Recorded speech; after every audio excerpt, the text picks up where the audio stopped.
Hi there guys, it's Ken from Miniature Wargaming Warriors and welcome to the US Army showcase for my World War II 28mm bolt action army. So the guys that you can see on the turntable at the minute are the 3 machine gun teams I've got. They come in the Armies of USA box. It's listed that these 2 models here are actually included, so the 2 actual set-up machine guns, but there is nowhere on the box that I could see that states that the 3rd machine gun team are in there. So they're a bit of a Brucey bonus actually, to be honest. They've all been painted in contrast paints, and I've based them on some ballast from the railway guys, and I've done some static grass. I'm not gonna touch these up. I'm gonna resist it because obviously there's just 1 layer of static grass. Yes, I can make it look nicer with different layers, but this was done about, I would say, 6-10 months ago now. And I've moved on a lot more with my basing since then. I might in a real future, but in the immediate future, I'm not going to go back and touch these guys up when I've got so much more else to paint. But these are the machine gun teams, and like I say, these are all in contrast. So yeah, let's move on to the next unit. So I'm going to do my 1st infantry squad. Right, so here's my 1st infantry squad. All 3 squads are formatted the same, just different models, obviously. So I've got an NCO of an SMG, centre there. He's got a grease gun.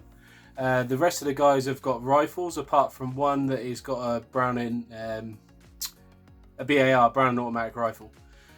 So he is just here, and this poses he's got it running. Again, all in contrast, everything's in contrast. This whole army's in contrast when it comes to the infantry models. Absolutely love it. How I run these guys normally is regular. I don't run them as veterans.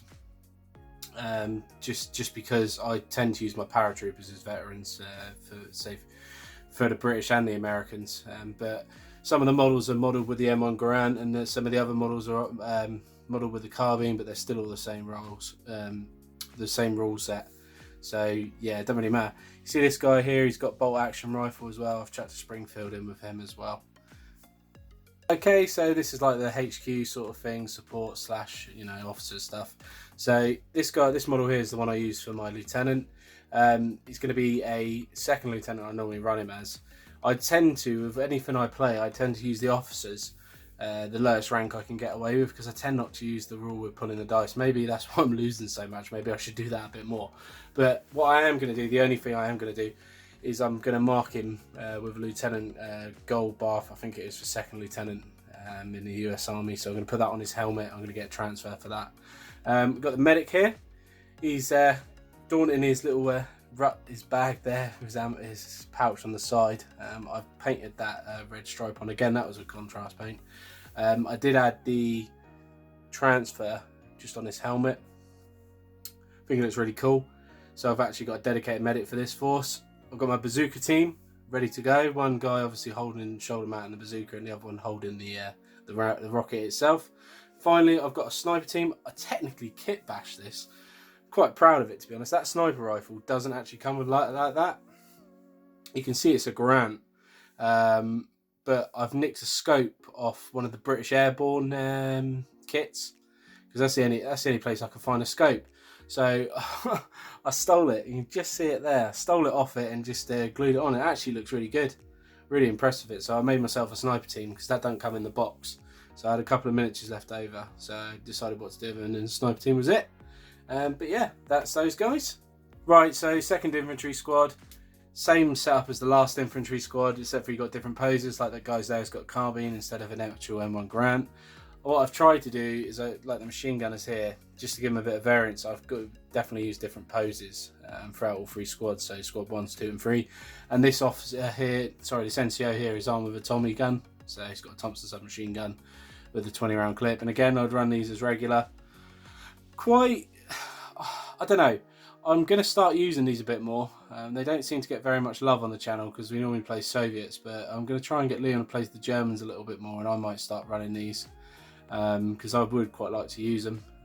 They've got some really cool national characteristic rules, like they can move and shoot without taking a penalty for moving. Reason for this is because obviously the Americans were mostly armed with semi-automatic rifles during the 2nd World War with the M1 Garand and the carbine.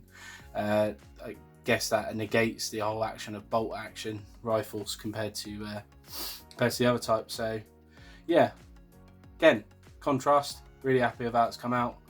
Like I say, the best video I've had, I think, so far in my bolt action series has been my painting Americans in contrast paint. So yeah, really pleased with it. Right, so with this one, we've got the mortar team just here, medium mortar, again contrast, even the weapon's done in contrast, and we've got here a medium howitzer. This model was a bit finicky to put together. I'm not going to lie, that gun has come off more than once. It was a bit of a nightmare to do, and to be fair, this is probably one of the two things I've got painted in this whole army that isn't completely in contrast, because I think it looks really naff if you do it in contrast, is this gun. You can see the green there, there's the US Army green from Vallejo. I've used that because I tried it in contrast and I just couldn't stop it pooling on a flat surface. Contrast paints are not made for larger open surfaces. They just don't look right. They really don't look right. So I went with the US Army green instead, and I think it works quite well. I'm starting to learn now. It's like my first dip into not using contrast completely. I'm starting to learn to mix contrast paints in with normal painting techniques, which you're going to see in the future, especially with my German pioneers. You're going to see that. So yeah, this is the artillery for the army. Okay, so last by no means least is my M4 Sherman. Absolutely love this model. I'm just going to pull that in a bit better. That's better. Love the unit market there, D6. Oh, love it. Absolutely love that. When Liam saw that, he found that quite funny. But this is the first tank I really took my time with painting, with weathering side of things, and I think it come out pretty well.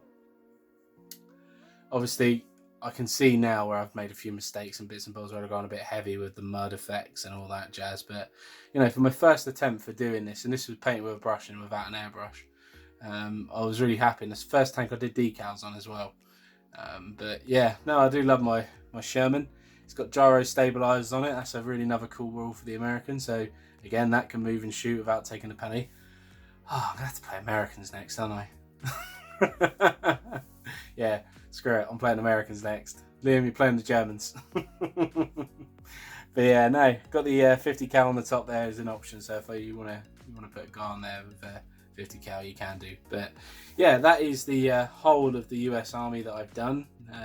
I do have one more model which I shall just grab now that is in the middle of being painted, and I need to finish it. Really, I need to finish it, and that's that half track there.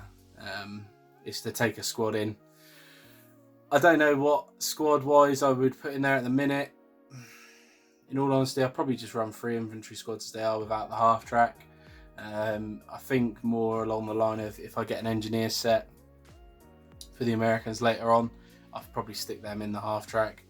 But yeah, this guy's the last model I've got for the Americans, and he's been unpainted for quite a while. It took me a long time to get this this green really smooth. That's not even done, that was done by brush, and I mean the paint was really thin. That's about 6 layers of paint there.